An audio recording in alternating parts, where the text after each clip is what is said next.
Today, in the kitchen, we are celebrating our mothers.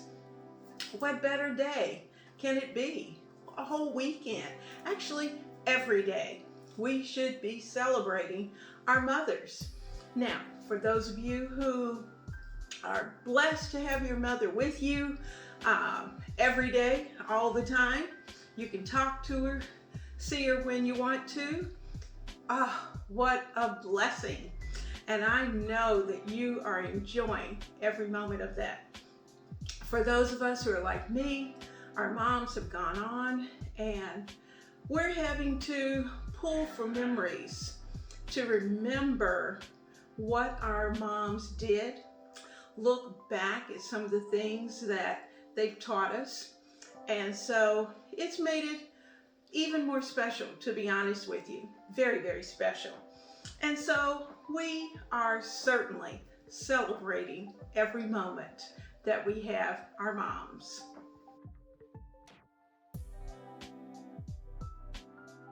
In today's show, we're going to do something very different. Our focus is a little bit on the kitchen, but remember, we're celebrating our moms, so it's going to be more about them. And I've written a few notes just to make sure that I didn't get lost or get emotional and forget. I want to make sure that I've touched on some real important things that I'm hoping I will be able to impart to you, leave with you, share with you, and we will just be able to have that time together right here. Now, of course, we're doing things in the kitchen, and you know, we're always about doing things for the kitchen here at Ebony, Ivy, and Thyme. So don't think that we've steered too far from that. So let's get into today's focus. Now, first of all, I wanted to allow us to take a look at the past. You know, it's always good. We need to have a past. We need to know what the past is all about in order to be able to look at the future, see, or even look at today, our present, and to be able to build the present and the future based on some of the things that have gone on in the past. So let's talk about that past. You know, I had a subscriber who sent me the sweetest note, and she was reminiscing about some of the things that she and her mom did and some of the things that her mom did in her kitchen, and things that she's trying to do and doing with her children and grandchildren. And so it was just a real blessed moment to read some of the stories that have come about through subscribers. And it certainly made me think about some of those things that, true enough, I've done with my mom right there in the kitchen. Now, so in the past, you have to think about the role of mom. Mom was doing a lot. She really was the glue that held the family together. You know, you think about it, our moms cooked, they cleaned, they hung the laundry. Note that word, they hung the laundry in the past. They combed our hair. And some of us have easier hair to comb than others, you know, a little more curly than others. They washed our faces and made sure we had our baths. They made sure that we were clean when we came out of that bathtub. They fed their babies. They either fed them with bottles or they fed them, of course, straight from mom's milk. They planted flowers. You know, when you think about the Bible talks about the fact that we're supposed to plant seeds. We should be planting seeds in good soil. And so when you think back to the past, our moms did that. They planted seeds in us. They planted seeds outside, whether it was for food or whether it was for beauty. They were constantly planting seeds and flowers. Sometimes moms even took the time back in the day where they would take you by the hand and they'd walk you to school if you were young. And then as you got a little bit older, they'd stand at the corner and they would watch you walk down the street while you walked on to school. Because back at that point, our elementary schools were close enough where we could walk to school on nice days. And of course, those days when it was rainy, some of us were still out there in our galoshes and our little umbrellas. And if anybody remembers the little yellow raincoats, yeah, I had one of those. And we had those little coats. But let me tell you, when we left that house, we were all put together and we were ready for whatever it was outside of our doors. Our dads were more focused at that point, most of the dads, on going to work. Some of our dads had one job that just was really tough. Mom knew what was going on in the background. We didn't. We were just living every day. And so moms picked up where dads left off. You know, there were certain touches that mom could give to both us as well as to dad that would just glue and bring your family together. And you know, the best place that she was able to do that most of the time was right here in the kitchen, because this was a place where she made it a point to bring her family together at the table. And it was at that table where you talked, you giggled, you had conversation. She listened to whatever your stories were from the day. Sometimes it was the children telling their stories, and sometimes dad had a story or two to tell, or something funny to tell. And so you had an opportunity to really find out the hearts of the people that were sitting around your table. And mom was instrumental in getting that discussion going. Now, also, besides making sure that mom got us to school and made sure we got back safe and sound, sometimes moms would have to pull in together, and one mom would go today, another mom would go the next day. But moms looked out after their families and each other. You know, we have to celebrate ourselves, you know, and we have to look out for ourselves. And that's something that I think is going to be very valuable to all of us. Also, you knew your mom prayed for you. She prayed for you every day. She prayed for you before she got up. She prayed for you probably sometime during the day. And she prayed for you at night before she closed her eyes, no matter how tired she was. Now, you know, there were moms who worked outside of the home in the past, and they had jobs. They had very often had to leave their home and go to someone else's home to work. And they worked whatever job it was at that particular house. Some were chefs, some were house cleaners, whatever it was that needed to be done. Sometimes they ran somebody else's home and still had to come home and take care of their own home. So when you think about that, they were not wimpy ladies. They were powerful ladies. And so we are drawing today on the strength of our moms, because our moms were a force to be reckoned with. Now, there was a saying that I know my mom used to always say, that a mother's work is never done. And I'm sure you've heard your mother say that. And I just, you know, I would hear her say that and it would just kind of roll off, whoop, right over my head.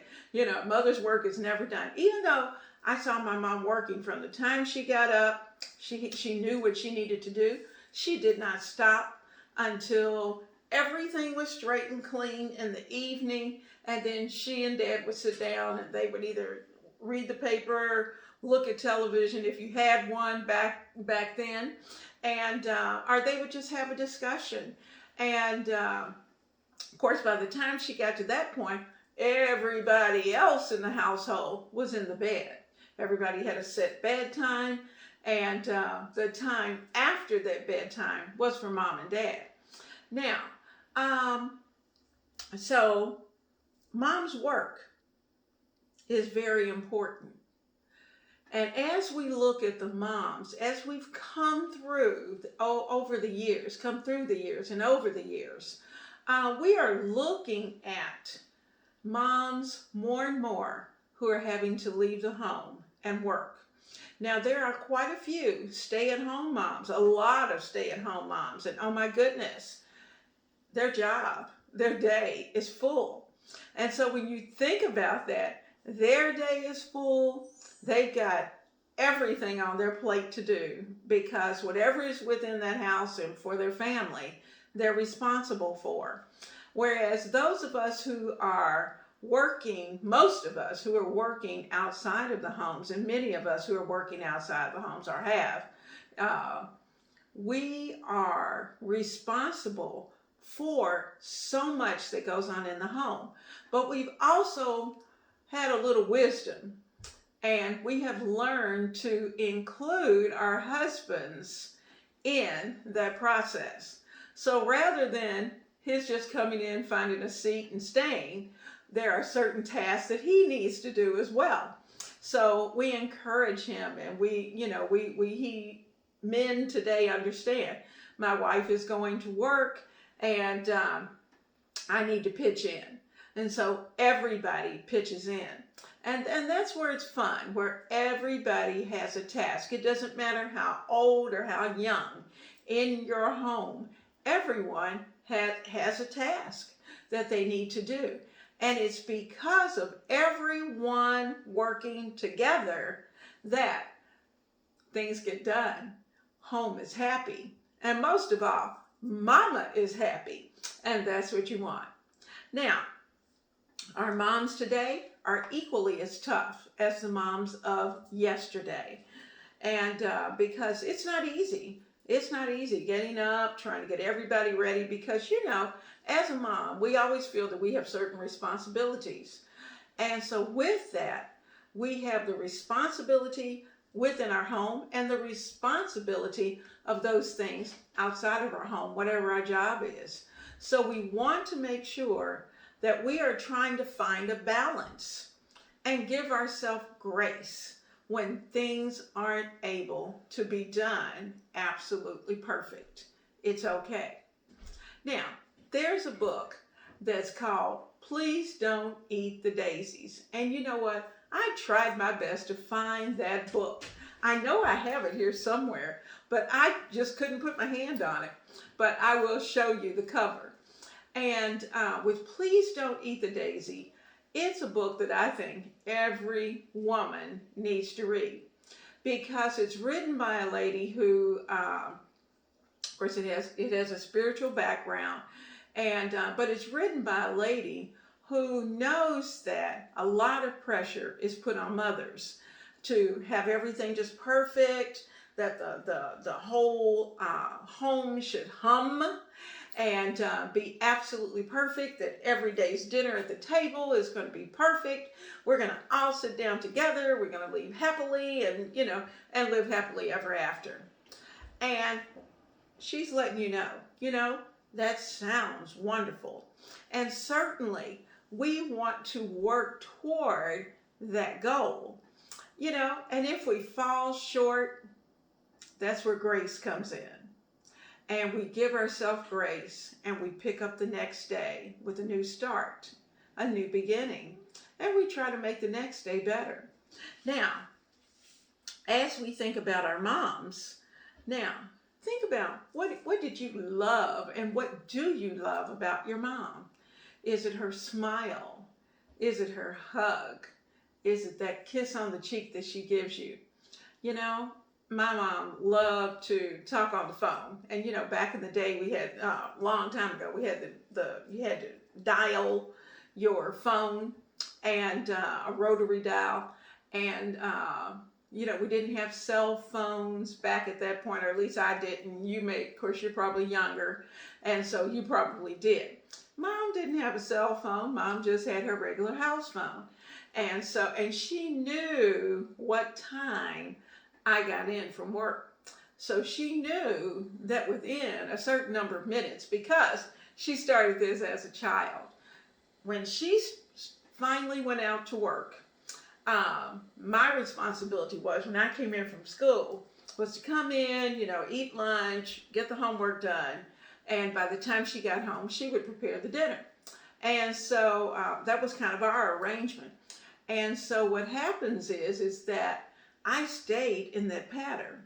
So I would come home from work, I would get whatever snack or whatever I was going to have, start to pick up, do those kind of things. But I put an extra long cord on my phone. And the reason for that was because I put a cord on the phone that I could put the phone on my ear and continue to go.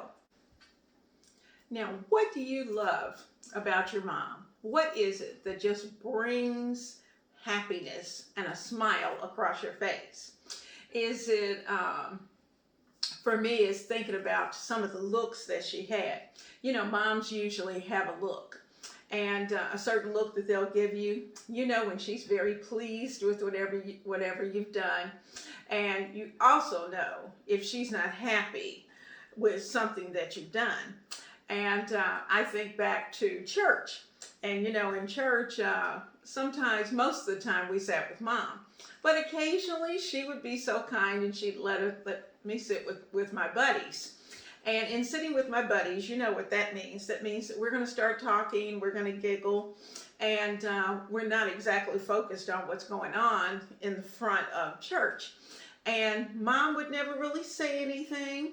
My mom was an usher, but she had a way of being able to very politely look back, catch your eye, and she could give you the look. And when she gave you the look, it struck terror. It struck terror. You knew then, oh my goodness, not only did you stop the conversation or the playfulness, everybody else would get the punch, and they stopped too, because they knew back then when you were misbehaving, wherever it was, it could be at a museum, it could be at somebody's home or wherever it was, but if Mom dropped that little note off to your mom, you knew you were in hot water, because parents expected you to conduct yourselves in a way that certainly reflected the values of the family. And that's something that's real important. Children should know the expectations. Now, and Mom was real good at being able to show you those kinds of things. She didn't have to speak. She just gave you the mom look. Also, I loved about my mom was that my mom was happy. Basically a very happy person. And she had a way of being able to come into a crowd or come into a place, and it was as if she glowed. The people around her would eventually, you find them all just slowly but surely coming toward her. They'd want to have a conversation. And with her, they'd talk to her, and she'd give them some funny story, or they would giggle, and it was just interesting. Let me also bring up the fact that your mom that you're celebrating Mother's Day with or for does not have to be your biological mother. Your mom can be someone who you love and who looks out for you. It can be your aunt. It can really be your grandmother.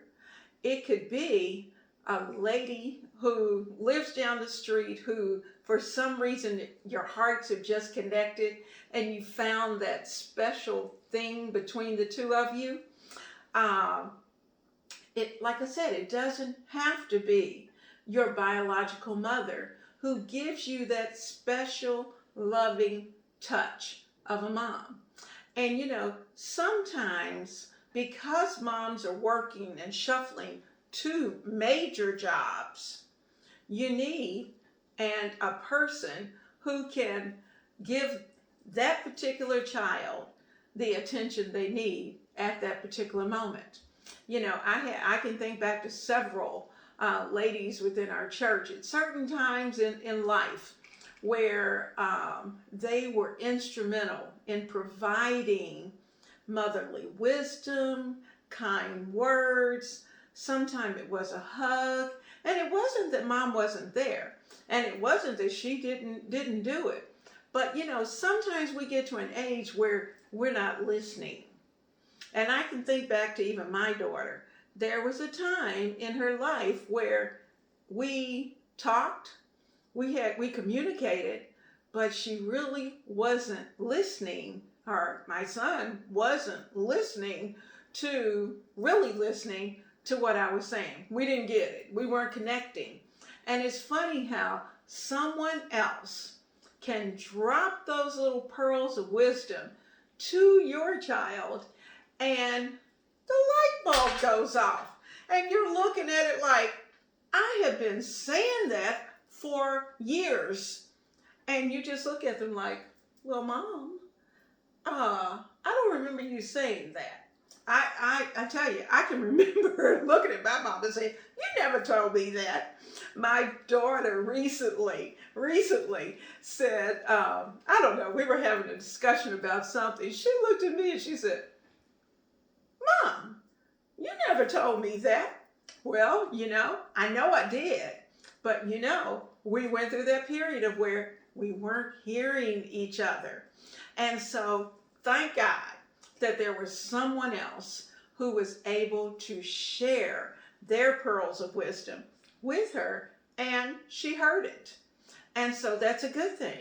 And those are some of the things you pray for your children. You want them to have people surrounding them who are going to give them good guidance, good wisdom, and who will also reflect it. And I'm a serious person about who I bring into the circle, because you want people in your circle who reflect good values and who are going to be kind, who are going to love on your children and your family almost as much as you do, and you on theirs, and that you're looking out for each other, and that when you give wisdom one way or another, it's going to be solid.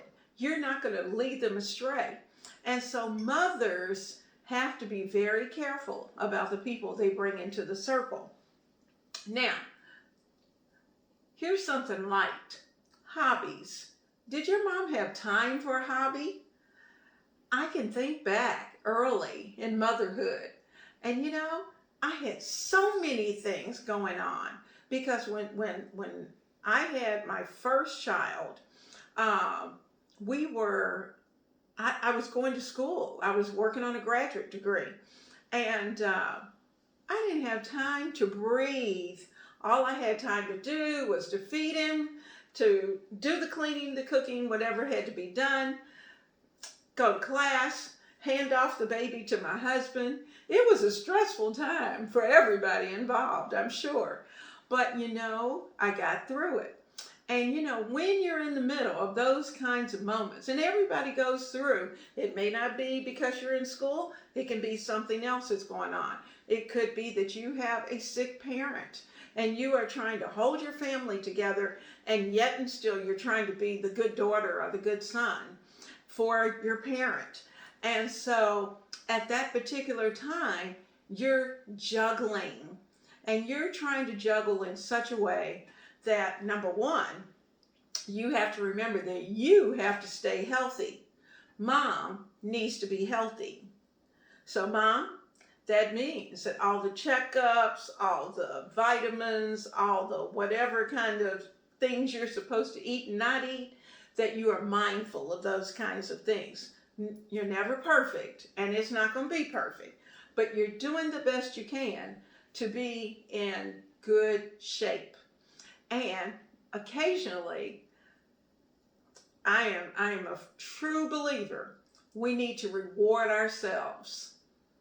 Yeah, moms need to reward ourselves. So you know what? For Mother's Day, I rewarded myself. And I'm going to be sharing with you, I want a kitchen garden.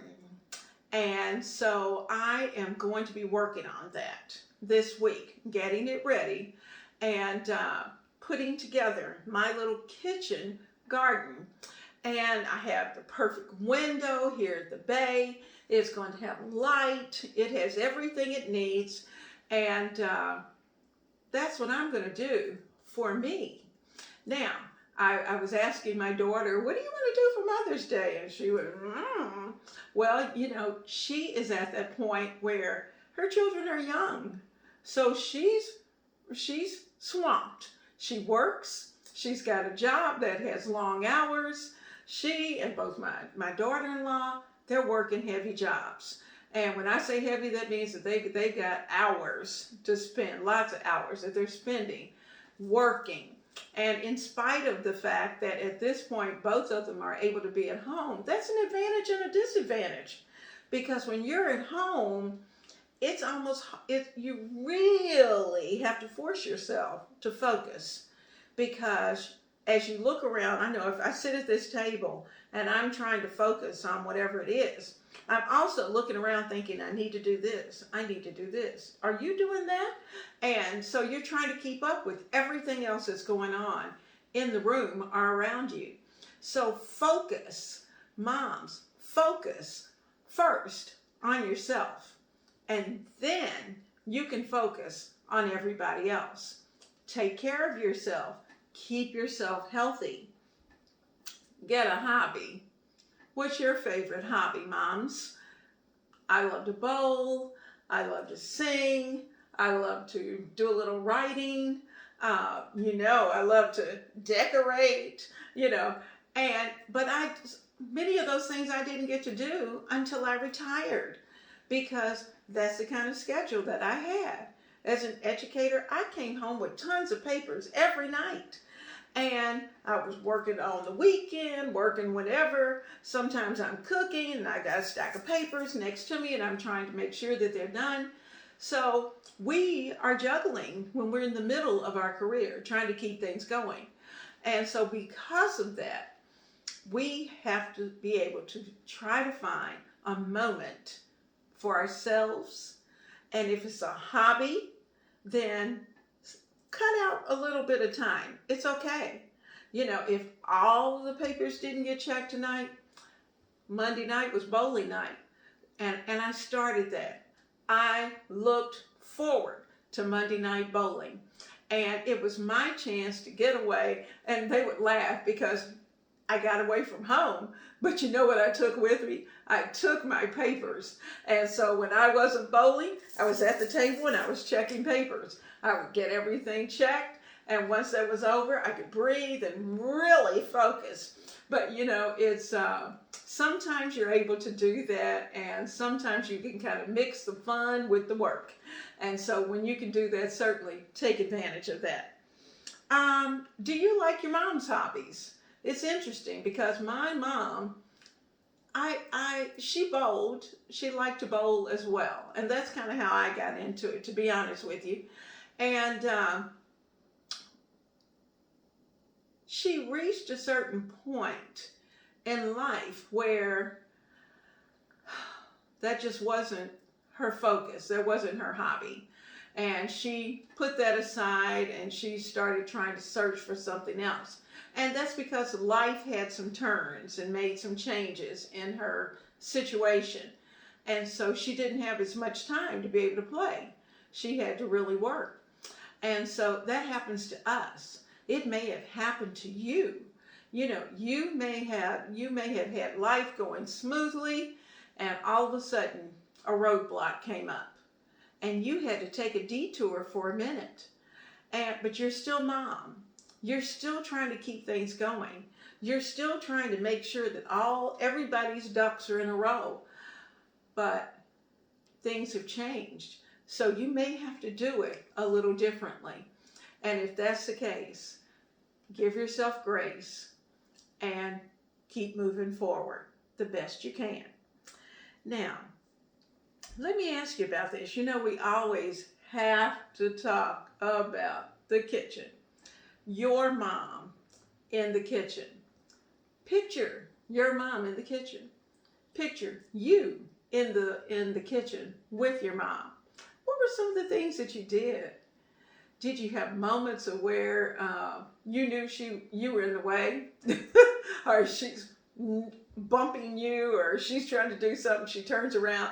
I had a situation like that this weekend. The grandkids were here, and I was in the zone trying to make sure that everything that I had planned for them to get done got done, and we did accomplish everything. But there came a moment where I just had to go, whew. And because we were bumping, we were all over each other.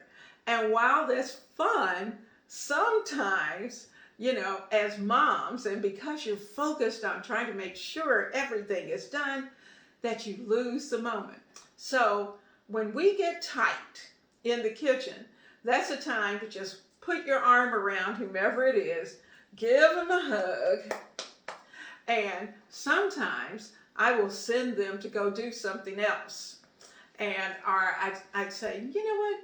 How about going to read that book? Bring your book down here. Bring your so-and-so down here. Or why don't you read to me? Or what are you listening to this month?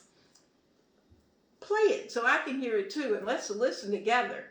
And so some of the songs we learned together. I learned to sing, and I have one granddaughter that's not close, so we're FaceTiming, and that gives us an opportunity to giggle and to talk.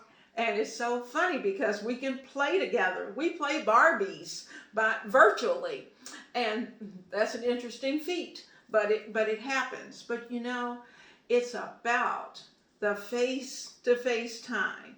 It's about the moment, and we have developed with the children.